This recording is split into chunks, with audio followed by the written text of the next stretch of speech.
Hello, John and Jane here from Maverick AV Solutions. We're the Pro AV division of Tech Data, and we're going to talk to you today about using collaboration in the workplace.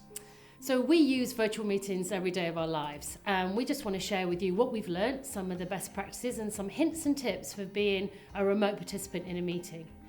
54% of all meetings include a remote participant, but we know that figure is just going to get higher and higher as we go through this period of time. And we'll be using Zoom specifically, but we know other platforms are used, but Zoom is the company-wide standard. So how do you organise a meeting? Well, firstly, please remember the participants. Different time zones, different countries, be aware of where people are when they're going to be joining your meeting. Secondly, all you do is open up an Outlook calendar schedule and you just add the Zoom link. It's just that simple. And when you send that to the participants, they'll click on that link and literally join that meeting. Thanks, John. So as a remote participant, when I'm joining the meeting, I want to join using my camera so people can see me and making sure I've got the right audio and microphone settings. The last thing we want in a remote meeting is for us not to be heard or seen properly. So make sure you join properly. Excellent. So how do we make best use of the technology that's already in the meeting space? Do you remember, John, when we all huddled around that star phone because we couldn't hear the participant? Yep. Well, as a remote participant, it's really important that you are heard and that you can hear well what's happening in the meeting space.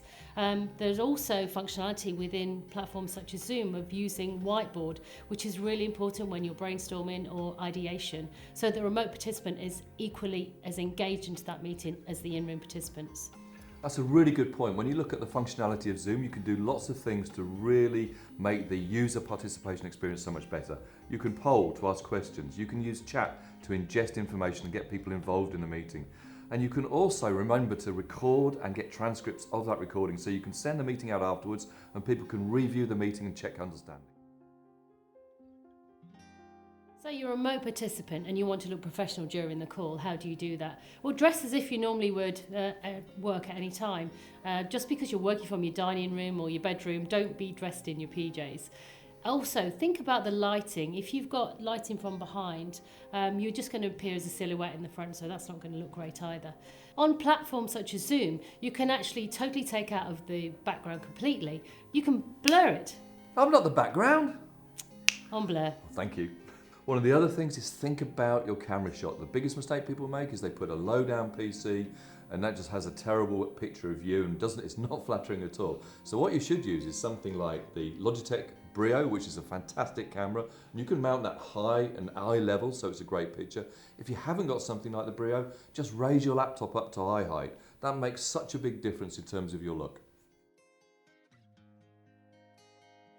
So the next thing to think about is great audio, which is really important in the meeting environment. Firstly, I highly recommend you check your audio before the meeting starts. And secondly, make sure you've got the right equipment. Make sure the right microphone is either separate microphone or use the laptop or even the microphone in your Logitech Brio. A great tip is to use the space bar when you're using Zoom. So put your meeting on mute. If you're a participant, just put it on mute. And when you press the space bar, you come off mute. Stop pressing the space bar, you're back on mute. That really makes it easy to put yourself on and off mute. Thanks, John. That's a great tip. Sometimes you can't control the audio, though, in your environment. It might be noisy. So actually use something like the Logitech Zones headset. It's noise cancelling and it's got a great microphone for picking up your voice. The other things you can't control are maybe interruptions. The doorbell ringing or the dog barking. We're on a remote participant. We all expect those sort of things, but try and keep them to a minimum. Absolutely.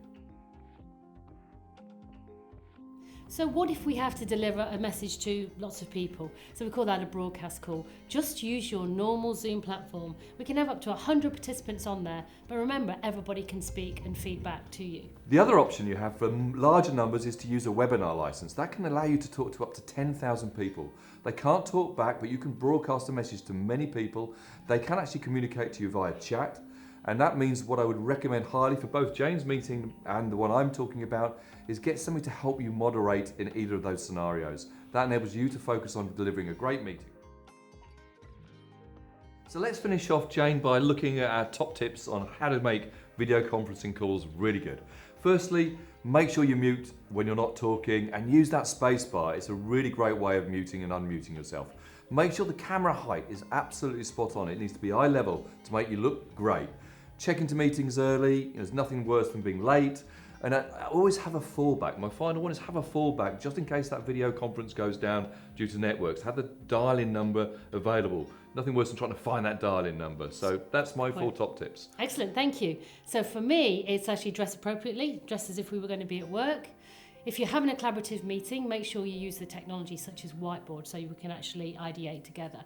Take breaks. There's nothing worse than a 2-3 hour meeting and you've not got up to stretch your legs. And my final top tip is blur. It doesn't work.